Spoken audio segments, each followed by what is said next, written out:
फिर मेरा सेब भी गिर गया। मैं तो उस दिन को पोस्ट रही जिस दिन मेरा पन्ना आपसे पड़ा। वो दिन भूल गया, वो दिन ही भूल गया। शनिवार का दिन था जब मैं घंटी में गले में बांधी। जबरदस्ती बांधी नहीं थी। हाँ मैं तो करना ही नहीं चाहता। मैं कह रही हूँ आपको, मेरे यहाँ आ गई अब। कहाँ? यहाँ आ गई क्या बता? थोड़ी ऊपर आने।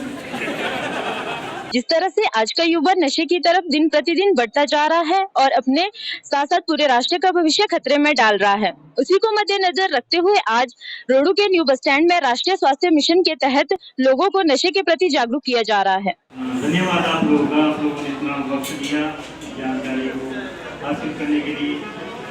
आप लोग यही उम्मीद है कि स्वास्थ्य विभाग का सहयोग करे, जिस तरह से बीमारी हम खत्म करें, कैसे तक पहुँच रहे हैं और लोगों को जो आपने जानकारी हासिल की वो आगे लोगों तक पहुँचाए, ताकि इस बीमारी से हम अपने प्रदेश को बचा सकें और बीमारी का खत्म करके मुक्ति दिला सकें। लोग अपनी बुराइयों को छुपाने में लग जाते हैं और जब छुपाने में असफल हो जाते हैं फिर नशे का सेवन वो करते हैं।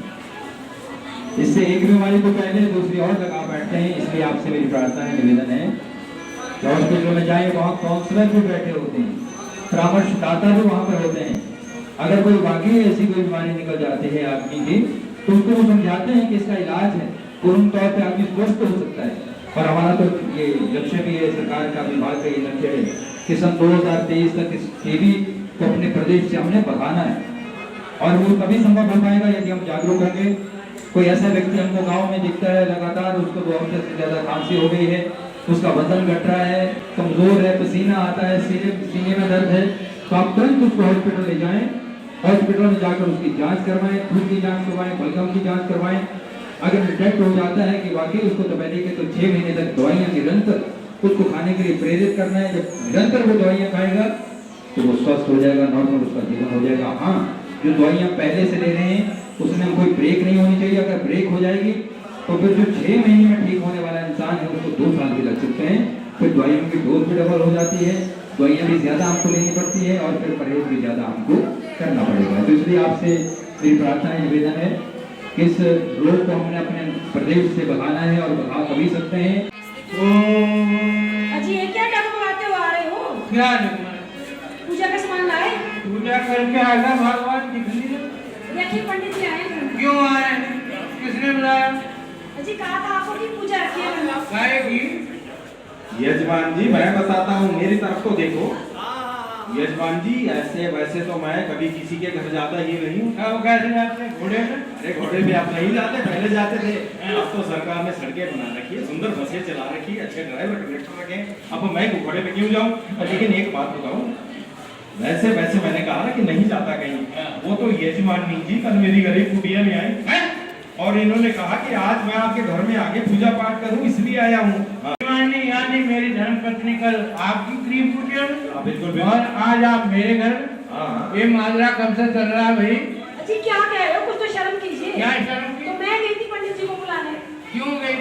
पंडित जी आप ही कीजिए उनसे कोई बात। फायदा नहीं है यजमानी, जो व्यक्ति अपने पैरों पे ढंग से खड़ा नहीं हो पा रहा है उससे बात क्या करूं मैं? आप पंडित जी मेरी बात सुनिए, आप थोड़ी वाइब्रेशन है, बाकी सिग्नल फुल है। हाँ सिग्नल तो फुल होगा ही होगा, लेकिन वो तो नशे में ही ना। लगता है नशे में तो खुद है आप।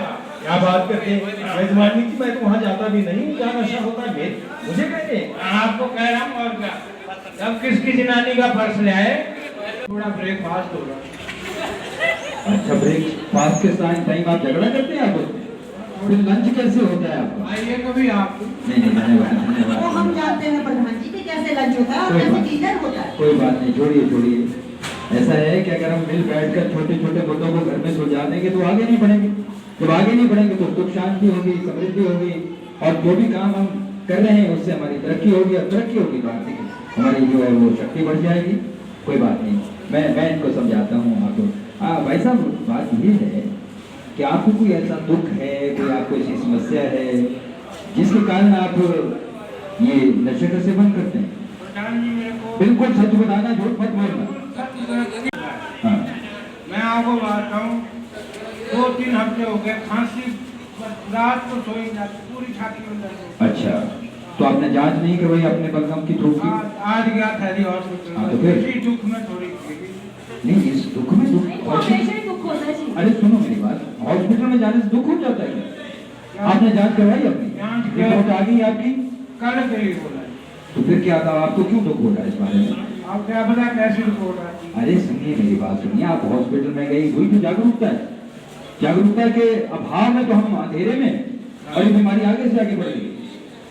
भाई साहब आपकी समझदार हैं, कोई बात नहीं, अपने खून की रोग की जांच आपने करवा दी है, उसके बाद कल रिपोर्ट लेने भी जाना, मैं भी आपके साथ नहीं है, बल्कि उससे और ज्यादा परेशानियां बढ़ जाती हैं। नशे में मैं इतना अंधा हो गया था, सुबह पंडित जी के साथ लड़ाई हो गई। अच्छा। पंडित जी को धक्के मार के निकाल दिया। हाँ तो देखिए आप, फिर मेरी बीवी जा रही थी मेरे को छोड़ने, जब कितने सुंदर बसनी है। नाक देखो। सुनो वो कहीं नहीं जाएगी, आपको छोड़ के घर है तो उनको यहीं रहना पड़ेगा, इसलिए थोड़ा सा समझ से काम आपको लेना होगा। क्या सेवा नशे में, बिल्कुल हाथ में। सुनो मेरी बात, पंडित जी मिलेंगे तो उनसे माफी जरूर मांग लेना। बिल्कुल मांगूंगा, जाऊंगा कल तो शराब अब नहीं पिएंगे ना? बिल्कुल नहीं पीऊंगा। ठीक है, बहुत अच्छी बात बोलते है, तो बहुत हो अच्छी जी बात। ऐसा। लोगों को नाटक के द्वारा समझाया गया है कि नशे से किस तरह के नुकसान होते हैं और नई युवा पीढ़ी को नशे से दूर रहना चाहिए। यदि 7 दिन से ज्यादा खांसी आए तो अस्पताल में जाकर अपना इलाज जरूर करवाएं। मैं हिमाचल दर्पण लाइव टीवी के लिए दीक्षा शर्मा, अपनी सहयोगी गुड़े चौहान के साथ रोडू से।